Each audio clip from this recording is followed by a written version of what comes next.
है आपका स्वागत है। मैं विवेक बिंद्रा, मोटिवेशन स्पीकर और बिजनेस कोच। अकबर महान था या शैतान था? जलालुद्दीन मोहम्मद अकबर 1542 में इनका जन्म हुआ। ये हुमायूं के पुत्र थे, जहांगीर के पिता थे, तीसरे शासक, सबसे सफल शासक रहे पूरे मुगल एम्पायर इस सारे शासनकाल के दौरान। बचपन में इनके पिता इनके साथ नहीं रह पाए थे, माँ भी इनके साथ नहीं थी, जिसके कारण ये काफी कठिनाइयां महसूस करी, पर वो स्कार, वो दाग, वो धब्बे इनके जीवन में नहीं दिखाई पड़े। बड़े फियरलेस, पावरफुल, मिलिट्री एक्सपर्ट के एक वॉरियर के रूप में ये बड़े हुए। वैसे तो बचपन से ये अनपढ़ थे, लेकिन बड़ी लाइब्रेरी 24,000 किताबों की इन्होंने अपने पास रख रखी थी। इनका मानना था मुझको पढ़ना नहीं आता, कोई बात नहीं, मैं उस काम पे फोकस करूंगा जिस काम पे कोई फोकस नहीं कर पाता। पढ़ाने के लिए इन्होंने लोग अपने पास रखे जो रोज शाम को किताबें खोल खोल के इन्हें कई किताबें पढ़ाते रहे। लगभग 24,000 किताबें डाइवर्स सब्जेक्ट पे इन्होंने पढ़ डाली और अपने शासनकाल के दौरान सबसे ज्यादा विभिन्न हिस्सों को उन्होंने अलग अलग स्ट्रैटेजीज के साथ जीत के दिखाया। शुरुआत इन्होंने राजपूतों के राजस्थान आमेर से करी। आमेर के राजा को तो ये बिना लड़े ही जीत गए और बाद में तो आपको पता ही है, आमेर के राजा जो थे उसकी पुत्री जोधाबाई से इनका विवाह भी हो गया। मैट्रिमोनियल अलायंस बिल्ड करने में बड़े तेज थे।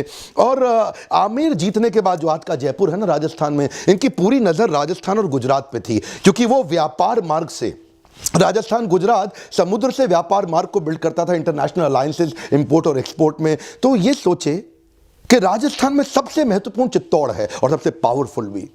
अब उस समय भी हमारे राजपूत बड़े पावरफुल हुआ करते थे। चित्तौड़ को जीतना सबसे मुश्किल, इनको लगा कि वो हब है, बाकी सारे स्पोक अपने आप कंट्रोल में आ जाएंगे। जैसे पहिए का हब होता है, चक्का, उसके आसपास सारे स्पोक। तो ये सोचे कि चित्तौड़ को जीतना बड़ा इंपॉर्टेंट है। राजा मान सिंह जो आमेर जयपुर के थे, उनको साथ में लेकर के 30,000 लोग मारे गए। उस समय बड़ा भयंकर युद्ध हुआ चित्तौड़ का। युद्ध अकबर जीत गया। हुआ क्या, रणथंभौर जल्दी से हार मान गया और तुरंत सरेंडर कर गया। जैसलमेर जल्दी से हार मान गया, तुरंत सरेंडर कर गया। इस तरह करते करते सारे राजपूत अब इनके साथ जुड़ते चले गए। ये मैट्रिमोनियल अलायंस जरूर कर लेते थे उनके साथ, उनको अपने परिवार का हिस्सा बना लेते थे, उनकी रियासतें उनको वापस दे देते थे। बोलते थे कि मैं इससे तुमसे टैक्स और रेवेन्यू कलेक्ट करूंगा और तुमको फ्रीडम दे रहा हूं, तुम अपनी रियासत दोबारा चलाओ। इससे जो है ना लोगों में विश्वास आपस में बढ़ा। और इनफैक्ट मान सिंह वगैरह तो उनका परिवार तो इनके साथ इनके राजमहल में आकर के इनके जो नवरत्न थे उसमें आकर के जुड़ गए। अकबर बहुत मास्टरमाइंड था, इसने राजपूतों को ही आपस में लड़वा दिया।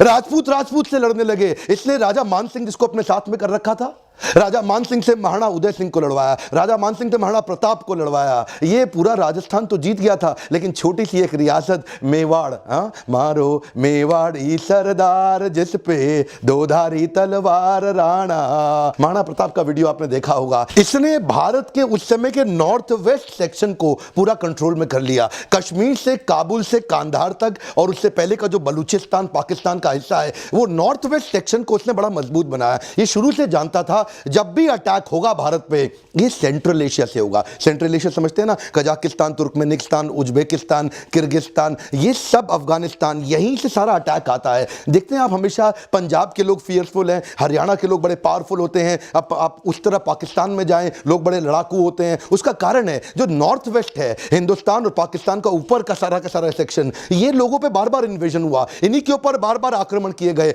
साउथ की द्रविड़ स्टेट चारों, इन्हें पढ़ाई में अच्छी इसलिए इनको कोई तंग करने ही नहीं आया, इनके पास कोई पहुंचा ही नहीं। जब भी अटैक होते थे भारत पे, ऊपर से होते थे। अकबर को यह बात समझ आ गई, पूरा नॉर्थ वेस्ट उसने अपने समय पे कंट्रोल कर लिया ताकि भारत के बाकी हिस्से को संभालने में उसको दिक्कत ना आए। अकबर के अगर थोड़ा शुरुआती जीवन पे चले तो अकबर के पास उनका माइंड इमोशनल भी था, एनालिटिकल भी था। किताबें ज्यादा सुनने से दोनों प्रकार के माइंड को डेवलप किया, जानते थे कब किसका इस्तेमाल करना है। एक कहानी, जब ये आगरा में बचपन में रहा करते थे तो बैराम खान इनका प्रमुख सेनापति था, उसके संरक्षण में रहते थे। बैराम खान का इनकी शुरुआती सफलता में बड़ा कंट्रीब्यूशन था, तो बैराम खान के साथ ही रहते थे। लेकिन धीरे धीरे बैराम खान में कुछ अकड़ आने के कारण, कुछ डिस्टर्बेंस होने के कारण वो अकबर के खिलाफ थोड़ा थोड़ा रिवोल्ट करने लगे। अच्छा, अकबर उस समय 18 साल के होने वाले थे, छोटे थे, लेकिन ये जानते थे कि यहां पे मैं आगरा में बैठ के अगर बैराम खान के खिलाफ कुछ भी करूंगा तो मारा जाऊंगा, दिक्कत हो जाएगी। तो इन्होंने ना चुपचाप जाके बैराम खान को बोला कि भाई मैं शिकार करने जा रहा हूं, और आगरा से शिकार करने के बहाने दिल्ली आ गए। और दिल्ली आके इन्होंने अनाउंस कर दिया,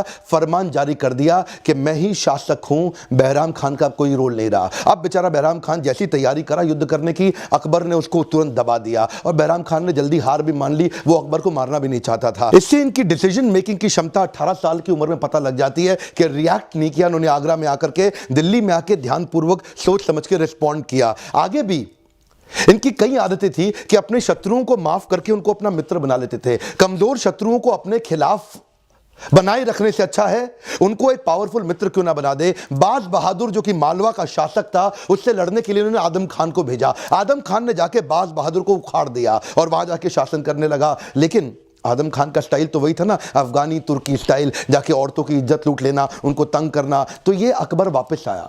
अकबर ने वापस आके आदम खान को हटाया और वहां से एक बड़ा लेसन लिया, क्यों ना कुछ ऐसा करूं जो मेरे लिए स्केलेबल हो, कुछ ऐसा करता हूं जिससे पूरे भारत में मेरे पे विश्वास बिल्ड हो। आदम खान को बोला तू वापस आ जा, तू चुप कर। बाज बहादुर को बोला इधर आओ, आप मेरी बात सुनो, आप हार गए कोई बात नहीं, मैं आपको आपकी रियासत वापस करता हूं, लेकिन आपको अपनी रियासत में फ्रीडम तो मिलेगी पर आपको टैक्स देना होगा मुझे।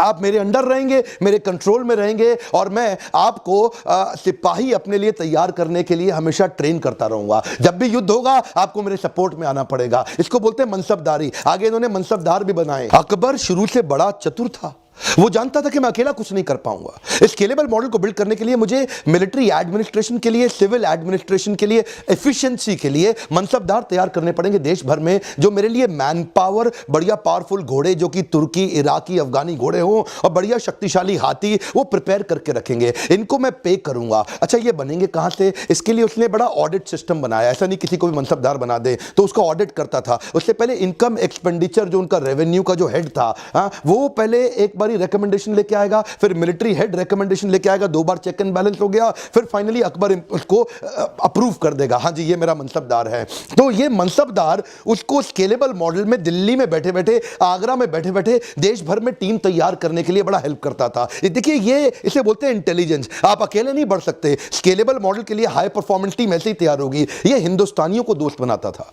ये कहता था विदेशियों को पहले बाहर से लेकर के आऊं और यहीं पे अपने झगड़ों में लगा रहा हूं, फायदा नहीं है।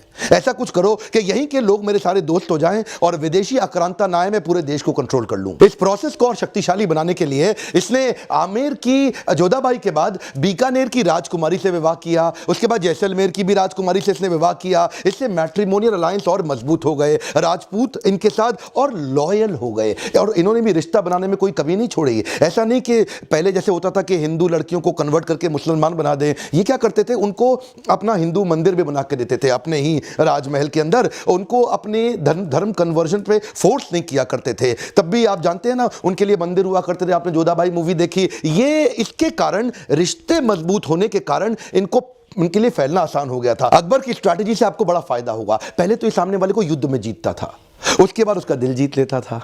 कहता था युद्ध में तुमको हरा दिया, अब तुम्हारा दिल जीत लेता हूं, तुम मेरे पार्टनर बन जाओ, मेरे साथ आ जाओ। तो ये उस समय गुजरात पहुंचा। अहमदाबाद के बाद, अहमदाबाद इसके लिए जीतना आसान था, लेकिन वहां पे सूरत, बड़ौदा, भरूच, वहां मिर्जा लोगों का कब्जा था। इसने राजा मान सिंह के साथ में मिलकर मिर्जाओं को खदेड़ा, उनको हरा करके वो रियासत को अपना बनाया और वापस आया। उनको बोला चलो ठीक है, कोशिश करते, तुम संभाल के देखो। जब ये अकबर दिल्ली जब पहुंचा, आगरा पहुंचा, तो वहां मिर्जा लोग फिर से अकड़ गए। बोले कोई अकबर नहीं है जी, ओए हम ही देखेंगे, यहाँ पे हम ही मालिक हैं। ये फिर रिवोल्ट मार गए। अच्छा ये जानते थे कि अकबर आगरा से आएगा, उसको 60 दिन लगेंगे, 2 महीने का समय लगेगा। तो ये इतने में ये लोग अपने आप को प्रिपेयर कर रहे थे। इनको मालूम नहीं अकबर अनएक्सपेक्टेड, स्विफ्ट, बहुत तेज अटैक करता था। 60 दिन के रास्ते को अकबर ने फिर से 11 दिन में ट्रैवल किया। 3000 की सेना लेके आया, वो 20,000 थे और 3000 ने अनएक्सपेक्टेड ऐसा अटैक किया, मिर्जा लोगों को खदेड़ के फिर खत्म कर दिया। अच्छा इनके जो बचे हुए शत्रु थे वो मिलके प्लान करके अटैक करते थे। वहां पे उज़्बेकी लोगों का कब्जा था जौनपुर से बिहार और उड़ीसा की तरफ, तो उन्होंने यहां से अटैक किया और मिर्जा लोग जो लाहौर में थे, वेस्टर्न, देखिए वेस्टर्न और ईस्टर्न दोनों अटैक साथ साथ होने शुरू हुए और सबने सोचा कि अब अकबर बेचारा फंस जाएगा। लेकिन अकबर की स्पीड के बारे में नहीं जाना। अकबर फास्ट मूवर था। अकबर जौनपुर आया, यहां अटैक किया, इनको पीटा, अचानक भाग के लाहौर पहुंचा, लाहौर जाके उसको पीटा, फिर भाग के यहां आ गया। वो इतना तेज ट्रैवल लोग सोच नहीं सकते थे। अकबर ने टीम ही ऐसी तैयार करी। इसलिए मैंने बताया ना शुरू में मनसबदार, वो मनसबदार में ये कहते थे घोड़ा ऑर्डिनरी नहीं चाहिए, मुझे ये अफगानी, इराकी, तुर्की शक्तिशाली घोड़े चाहिए और हर आदमी पे 2 घोड़े चाहिए, एक खाली भागेगा और एक पे बैठ के भागेंगे, ताकि जो थक जाए उसके ऊपर बैठ जाए। इससे इसकी स्पीड बनती थी। इसकी स्पीड को लोग टॉलरेट नहीं कर पाए और ये पूरे भारत को कब्जा कर गया। अच्छा इसमें एक बात बड़े ध्यान देने की है, ये बनाता था हेट्रोजीनियस बटालियन ऑफ सोल्जर। ये हेट्रोजीनियस बटालियन ऑफ सोल्जर का मतलब क्या है, ये मिक्स्ड लोग लेके आता था। एक साथ एक लोगों की सेना नहीं रखेगा खाली। ईरानी, तुरानी, अफगानी, हिंदुस्तानी और उसके अंदर राजपूत, ये सब लोगों को मिक्स कर देता था। मिक्स इसलिए करता था किसी भी प्रकार से किसी एथनिसिटी पे, किसी धर्म पे या किसी भी प्रकार से कोई यूनियन ना बन पाए। ये लोगों को मिक्स इसलिए करता था कि ज्यादा एक्सक्लूसिविटी आ जाए तो रिवोल्ट होने के चांसेस बढ़ जाते हैं। ये ह्यूमन बिहेवियर को समझता था। मैं मारुति में ट्रेनिंग करते रहा हूं, आप मारुति हरियाणा का केस सारा का सारा लोग माने सर का जानते ही हैं। वहां क्या हुआ था, मारुति में भी यही दिक्कत थी। पहले केवल हरियाणा के लोग थे। जब एक प्रकार के लोग इकट्ठे होते हैं तो वो यूनियन को बहुत ज्यादा मजबूत कर देते हैं। तभी से मारुति ने क्या किया, केवल हरियाणा के लोग मत रखो, यूपी भी जाओ, वहां से लोग हायर करके लाओ मजदूर वर्कर, बिहार से लेके आओ नीचे उड़ीसा तक जाओ, एमपी, सीजी, छत्तीसगढ़, राजस्थान, ऊपर हिमाचल, उत्तराखंड, उत्तरांचल, सबके लोग लेकर के आए। वो मिक्स कल्चर हुआ। तो उसके बाद अब क्या हुआ, अब मारुति में आज दंगे नहीं होते हैं। मैंने बहुत ट्रेनिंग करी है मारुति में, आप जानते ही हैं। इसको बोलते हैं हेट्रोजीनियस बटालियन। मिक्स लोग रखो, आप डी रिस्क कर लोगे अपने आप को। अकबर की एक समझदारी का किस्सा सुनिए। उज्बेकिस्तान से जो वहां के सुन्नी मुसलमान थे, अब्दुल्ला सुन्नी, वो अकबर के पास आया।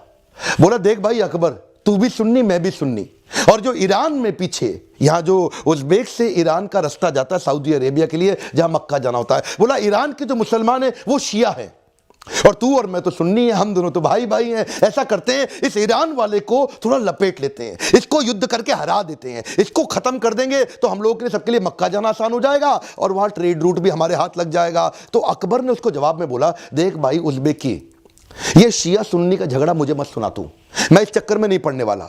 मैंने गुजरात जीत लिया है। तेरे को अगर लोगों को भेजना है मक्का तो तू उज्बेकिस्तान से पहले गुजरात ले आ और मैं यहाँ समुद्र के रास्ते उनको मक्का भेज दूंगा, बिना झगड़े के काम भी चल जाएगा। देखिए अकबर जानता था कि ये लोग जब गुजरात आएंगे ना तो इनके पास ट्रेड बढ़ेगा। ये जानता था E is equal to E। क्या मतलब हुआ, economy is equal to empire. जहां पे इकोनॉमी है, जिधर पैसा है, वही एम्पायर बिल्ड करता है। ये गुजरात एक्चुअली जीत के इसलिए आया। देखिए बाहर तभी सब अच्छा चलेगा जब पहले आपके घर में सब कुछ अच्छा रहे। ये घर में जो उन्होंने अपने नवरत्न बिल्ड किए थे ना, इसकी तारीफ मैं पहले भी कई वीडियोस में कर चुका हूं। हाई परफॉर्मेंस टीम तैयार करने में ये एक्सपर्ट हैं। इनकी पहली बार किसी मुसलमान शासक ने पूरे मुगल काल में अपने हिंदुओं को अपना मिनिस्टर, अपने नवरत्न बनाए।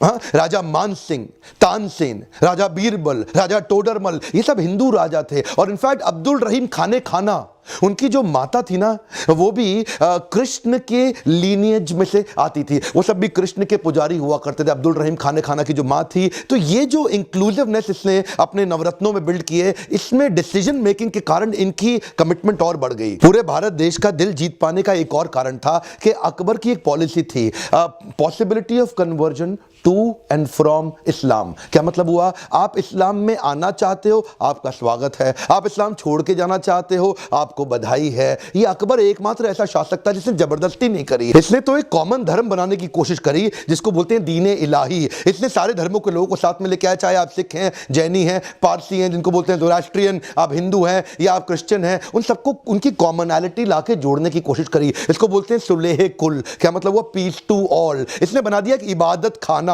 वो था एक कॉमन सेक्शन जहां सारे धर्म के लोग आकर के मिल करके अपनी अपनी पूजा कर सकें और एक दूसरे से चर्चा कर सकें, एक डायलॉग बिल्ड कर सकें। इनफैक्ट मीराबाई जो इनके शत्रु राजा की पत्नी थी, ये चुपचाप भेष बदल के मीराबाई के कृष्ण भजन भी सुनने जाते थे। अपने साथ तानसेन को भी ले जाते थे, आओ तानसेन चुपचाप सुन के चल के।